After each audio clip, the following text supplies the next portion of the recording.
This is Inspirational Women, a weekly series shining the spotlight on female trailblazers making a true difference in our community. Once again, here is Kate Daniels.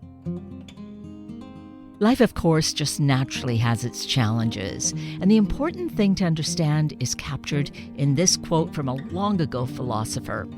It's not what happens to you, but how you react to it that matters. We get to meet a beautiful mother and daughter team, Amy Goober and Gwen Borden, who have co-written a beautiful book. My Mother Always Says, 25 Lessons for Finding the Silver Lining. And they provide stories from their lives that give us the opportunity to consider the stuff that has happened in our own life. Amy Goober and Gwen Borden, good morning. I am so grateful that you're both able to join me this morning, and I'm looking forward to some very interesting and delightful conversation. Thank you. Thanks for inviting us. We're glad to meet you too. I do appreciate the two of you and this book that you've written together and, collaborating, being together. It's such wonderful, strong energy. Thank you. The best. Everybody should have a daughter like this. And a mother like Yeah, I agree. I gave birth to Amy. She gave birth to this book. Well, let's see. I know the pregnancies, you mentioned it, about not realizing how painful pregnancy could be. So was the book painful, Amy? Not for me. Not for you. I didn't give birth to it. She did. Yeah, I wouldn't use the word painful. I would just say, there's more to it than anybody thinks there is, or than I thought there was. Yeah. But it's always worth it in the end. So. Well, I feel it's worth it because I think this is just amazing. I love inspirational material, and this is kind of like just really feels so fundamental, very basic. The stories are so relatable, and, having the two generations. And I've had the privilege a couple of times this year of having senior women. Of course, I'm a senior woman too, but you're more like my mother's age. Well, my mother would be 9 years older than you are, Gwen, and she's already passed on. But, I think there's kind of the same kind of dynamic and, having that relationship. So I cherish that for you and along with you. So Thank you. This is so I great. appreciate it. From my own point of view, it is wonderful to have lived this long, to have experienced so many wonderful things in my life, and to be able to, even at 94, to look at my life and say, I'm still the luckiest woman in the world. Aren't those just simply words of wisdom? Either that or I'm a Leo, and Leos are always optimistic. I feel very lucky. Oh, and for you, Amy, would you say then you're lucky to be in the family that you are with this mother? Oh, yeah, definitely. I think that a lot of so I'm 66, and I think a lot of my friends' mothers, sadly, are dead, have died. So, I just feel lucky that she's still here. At this moment, I am the resident mother and grandmother in this community. I'm the last one standing. And what does that feel like to be in that place? Lucky. I just think it's just lucky that I am still in the longevity trifecta. I'm a winner. I'm living longer than I ever thought I would live. I had an aunt who lived to be 106, and she was remarkable. I just feel I just was lucky to have good genes, good luck, and here I am. And I love being the titular mother to all Amy's friends, who I adore. They're all my daughters. All the young widows I worked with over the years from 9/11, they're all my daughters. So I have a very large family. Yeah. And your attitude, that comes across so strongly in this book. My Mother Always Says that you just have this optimism about you. Not that you haven't had low days and bad days, but there's just always looking to find the lesson in it all. I always felt I'd be all right. Now, you see, if you have magical thinking, it really helps to get along in this world. It never occurred to me I wouldn't be all right no matter what happened. When Amy's father died and I was 42, everybody was so upset because he was so young. He was 49. I said, I'll be all right. My children will be all right. And we were. I knew that we would be all right.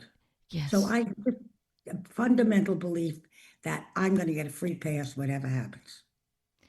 And so, for you, Amy, having this role model, having growing up with this mother, with Gwen and that optimism, that had to, I know you mentioned in the book, and I just love it. It's like, it's the role of daughters to, have challenges with their mothers.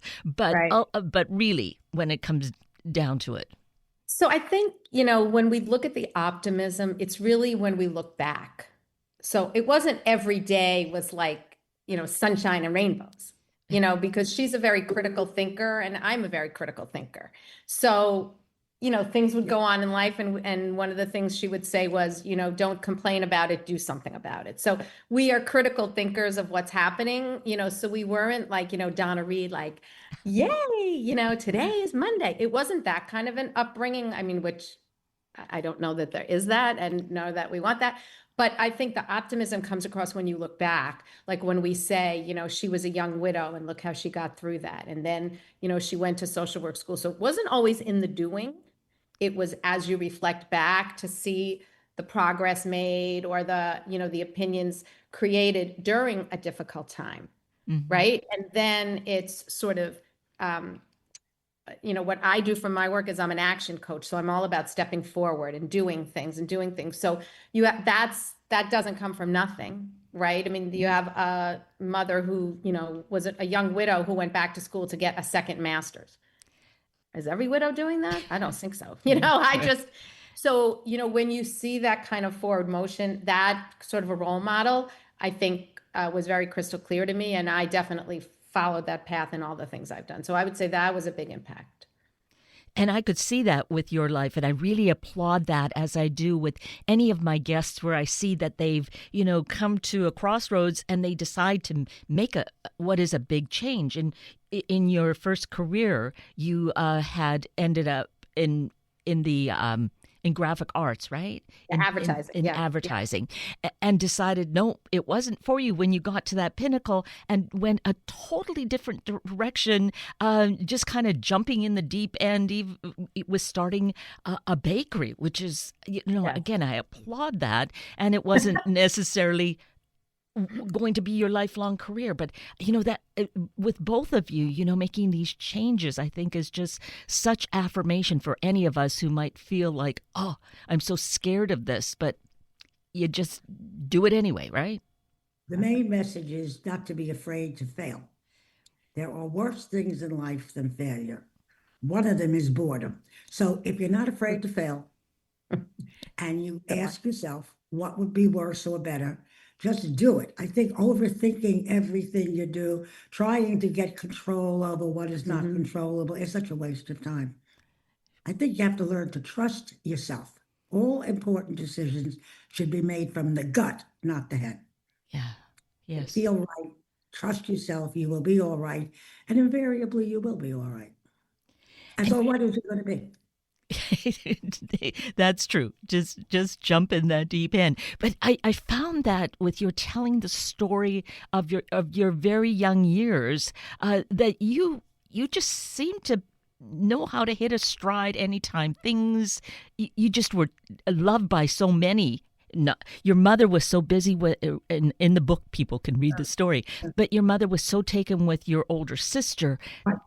Fortunately, you had around you extended family that really took care of you, and you saw, I think that gave you, I was thinking of that, how it gave you maybe that confidence that, things will be okay. There's always someone there to guide you along. Without a doubt, to know that there isn't just one person in this world to take care of you. That if you are lucky, there are many, many people, there are mentors, there are lovers, there are teachers, there are people who will be there for you. As long as you are viable, as long as you are open to the new relationships. So I know that that's what made me feel lucky, that from the day I was born, I was handed over to my aunts. And that one of the aunts was that woman who lived to be 106. Yeah. So she was in my life all my life. Mm. And has been my spiritual mother. That really was important too, to know that you have many mothers and many fathers in life. Mm-hmm. And when, even in terms of romantic love, there are endless possibilities of people you can love in this world. I had a wonderful second marriage with a wonderful man who adored me and was very much, he just died. He just died at 98. Now, who has a second marriage that's almost 50 years long? Really? Amazing, right? Truly. Yes. Yes. Yeah. Yeah. Utterly amazing. So here we have these great stories. In this book, My Mother Always Says, which is a great title. So you've both really had wonderful lives. What was it, or when was it, both of those things, that you decided, oh, we should collaborate on writing a book together? Well, so I sort of spearheaded it, and it was a couple of years ago now because it took a while to do it. But, I noticed that I was really quoting my mother, which I had always done, but it seemed more consistent. I just found myself quoting my mother either in my work with women or just with my friends or my family. I would say, well, my mother would say, and as my mother always says, and it just got to the point where I said, we should really be writing this down. And so I asked my mother, and she said, feel free, go right ahead. And then we just, like we're telling your listeners, we just got started. I just started it. I had a friend that sort of said, here are the first few steps, now start doing it. And I'm a doer, so I did it. And there were definitely many times when I thought, what am I doing? And why am I doing this? But I did it. And we had multiple iterations of it. It was not because we knew we wanted the life lessons. That was really important. So we narrowed them down, and then my mother was going to give an example and I was going to give an example. And then we did all that and it was kind of done. And my mother said,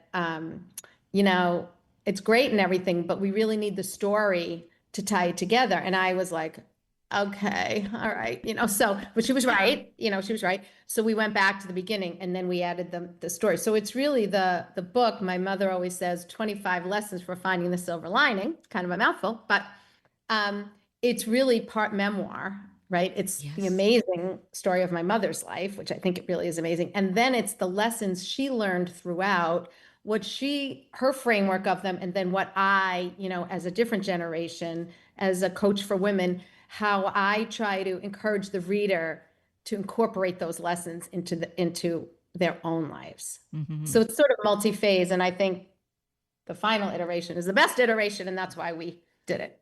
Yeah. We have kind of learned on the job. Yeah. As you do with most things, I think, right? Yes. And to be open to that. I mean, you've both lived life being open to making those changes, listening to what's going on and responding to it and just kind of that can-do attitude, for lack of a better phrase.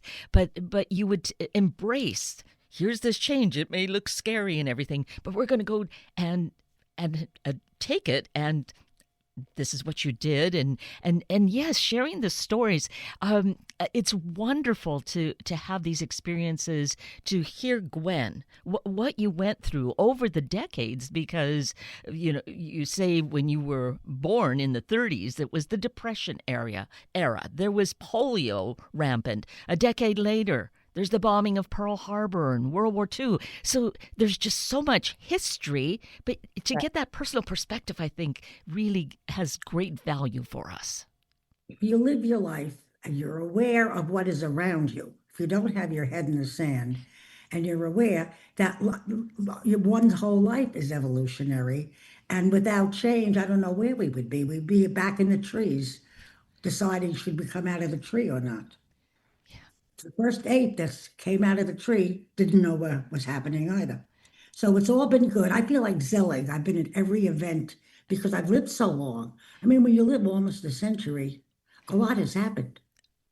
A lot of good things, a lot of bad things, but I feel very lucky to have been able to be witness to World War II. I was a Girl Scout. I thought I was saving the world when I took my first aid course, because we were ready to be there in case they needed us to fight that war.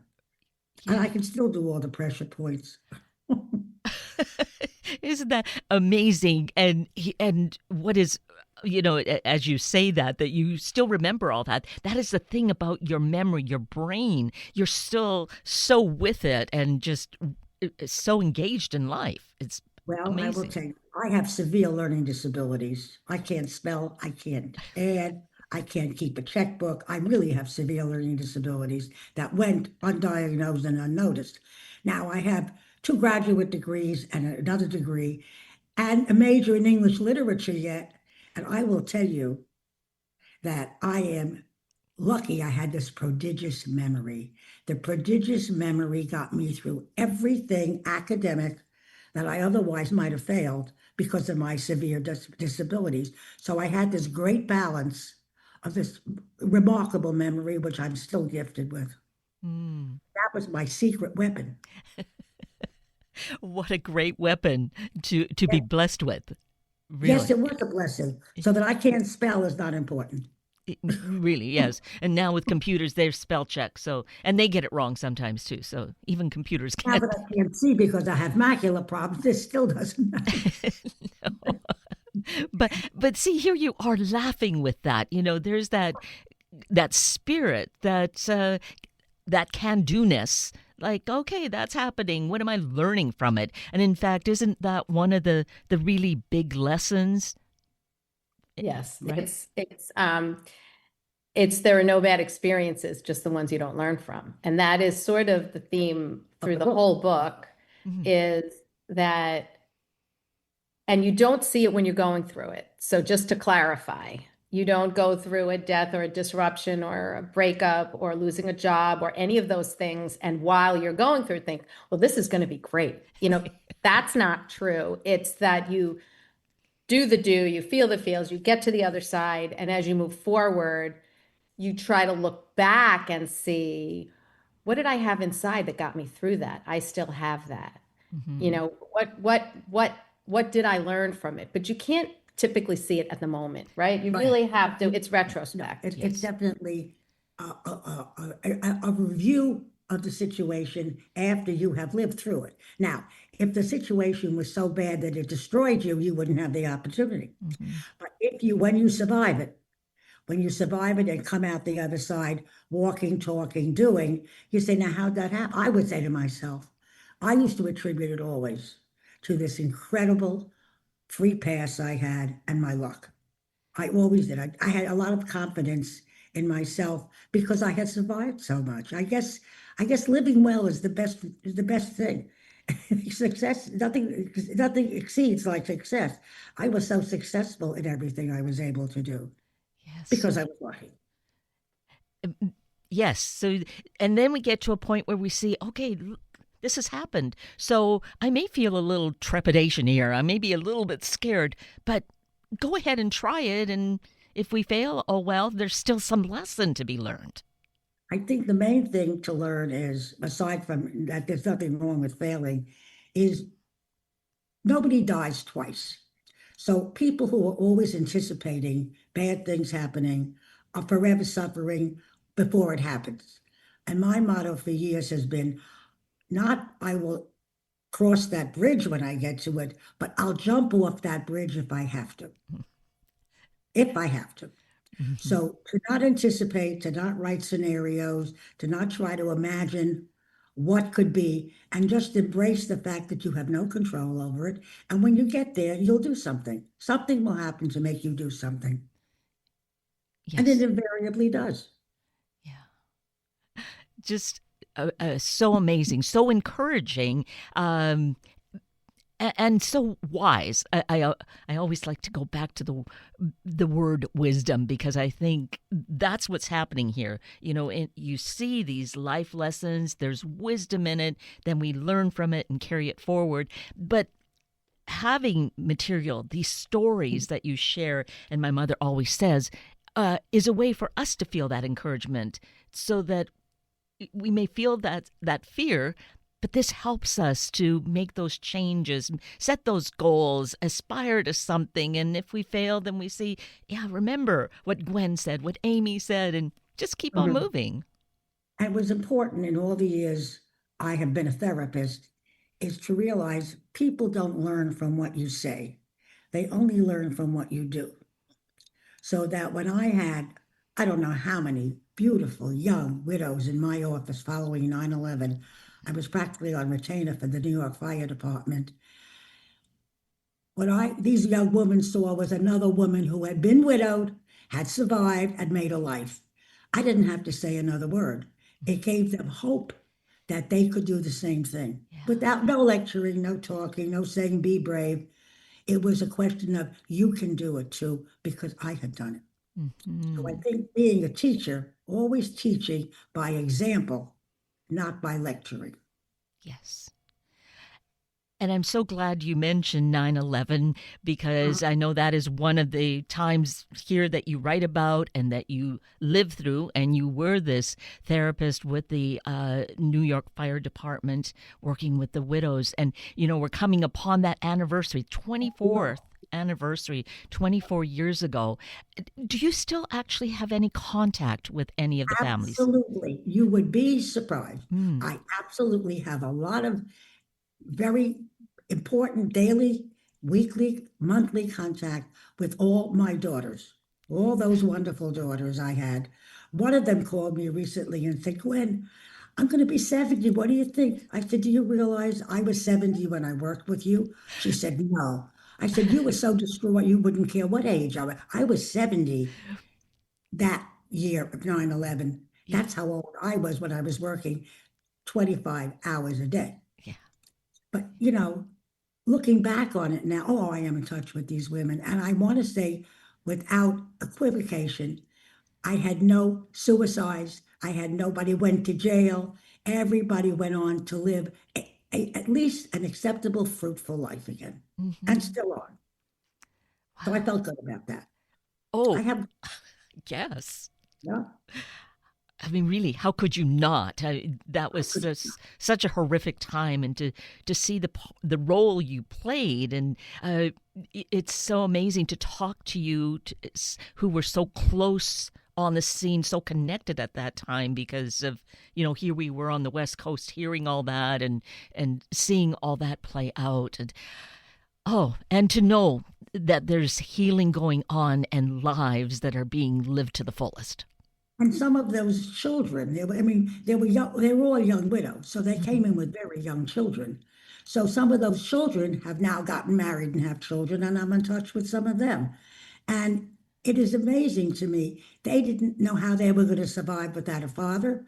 Well, they found out they still had a mother. They still had siblings. There were people in the community. So they have learned all these valuable lessons and have gone on to live good lives. In other words, what doesn't kill you makes you stronger. Believe me, these were experiences you would not wish on any family, but they all came out of it stronger and better. And they would be the first ones to tell you that. Yeah. Oh, just so impactful, is so huge to get this firsthand account and sharing, and it's in this book. I can't say enough about being able to read these stories and go back to them and to get your individual perspectives on them, Gwen and Amy, as to what went on, how you dealt with it. We don't have to go through certain things, but they'll be similar, and but we can learn from each other's stories, and that's what I think is so powerful here. And the book is done so beautifully here in this month of September and into October, and we're thinking of breast cancer awareness and the pink, so the color I think is just really glowing for that reason, but it's happy. It looks so happy, and it's not too soon to be thinking of gift giving. So I think this, really we should have it at the top of the list as something that we would want to gift to a friend, a coworker, maybe even someone we're not so friends with and we think they could benefit from it, right? How kind of you to say that. That's a very generous evaluation, and I appreciate it. Thank you very much. Mm. I have a close friend, Audrey, Yeah. who messaged me, who I grew up with, who knows my mother really well. She doesn't live near us now. And she said that her mother was reading the book out loud to her own sister recently. And it was her mother's second time reading it. And she said she loved it better the second time. Like she loved, like just the same kind of Yeah. thing, So it is a book of history. It's a book of thoughtfulness. It's a book of intention. And I think it's definitely a book of inspiration, but it's a book of realistic inspiration. some of the books we read are someone climbing Mount Kilimanjaro. I mean, that's amazing, but I'm never going to do that. This is a book that every person can find something to move forward with. I just held a dinner the other night and somebody told me their favorite lesson from the book. So even if they come away, it's a relatively short book. If they come away with one thing, she said she wrote it down on a sticky note and she looks at it all the time. If that's one thing out of the 25, our work is done. Absolutely. No, I mean, the book is successful. Our mission is accomplished, is what I mean. Yeah.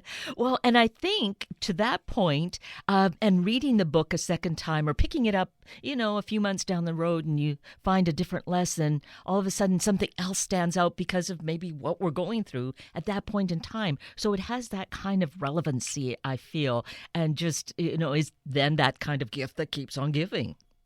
Yeah. Yeah. Yeah. So, we're proud of it. We're excited about it. And we've, happy. My children have been very supportive. And my youngest is the one that in the final iteration of the whole thing said, she's the one that has dyslexia and was like a late diagnosis for her learning disabilities. And she said, Mom, why don't you include that? Yes. And she at the time was 23. And I said, do you want me to include that? Absolutely. So she's so transparent because she said, look, if it's somebody else is sort of questioning like the whatever the abilities of their child and they read this and they say, maybe I should really look into that. Maybe the school was wrong. Maybe they didn't test correctly. Maybe they didn't test early enough. Maybe whatever. So she said, add it in. So, it's not the book it is without like the cooperation of the people mentioned and their approval of us sharing their stories also. So you think we should have another volume, Amy? I don't know. Not this month, but okay. I'm not laughing. You're laughing, and it's good to laugh. That's, good health is laughter. But I mean, there's always room for more lessons along with the fact of more history. And that's, I think, such an invaluable gift that you're sharing with the family, Gwen, so that your grandchildren. I feel that I was out to dinner last night with some young friends when I said, I lived through the McCarthy era. So what's happening now does not shock me. They really weren't sure what I was talking about. I said, the McCarthy era was terrible when I was a young woman in my early 20s. I think by now people have forgotten that there was such a thing as the McCarthy era, that there was ever such a thing as what all of the history has been. So I am like the last voice saying, I was there. I can tell you about it. And you survived, and life went on, so there's hope. More than survived, flourished. I think it made me who I am. I don't think I'd be the interesting, vital woman I am if I had lived a life like a snail, just in the ground doing one little thing at a time. I think all these life lessons sharpened me, honed me, and made me who I am. So I say those were good experiences because they made me who I am. Well, they are amazing. I am, for one, so grateful to read about it, to glean what I do in the moment that I'm reading a story. So I'm grateful to both of you, Gwen and Amy, for collaborating, for writing this beautiful book my mother always says, and certainly for taking time with us this morning. It was wonderful. So nice to meet you, and thanks for reading the book and sharing all the thoughts about it. If you're ever in Massachusetts, look us up. Oh, I love Massachusetts. I think it's time for a visit. Thank you. Thank you. Thank you. Thank you for being here this morning to meet these wonderful guests who are doing great work and encouraging us to pursue a full and healthy life. Please check this station's website for the podcasts for more information about these guests, and please share the stories with your family and friends. I'm Kate Daniels. If you'd like to connect with me, simply send me an email to katedaniels@hubbardradio.com. And I hope you have a week of great discoveries to life's happenings. Thank you for listening to Inspirational Women. Tune in every Sunday morning at this time to hear about those truly empowering the Northwest community, all for the greater good. Sunday Morning Magazine and Inspirational Women are a public service of Hubbard Radio Seattle.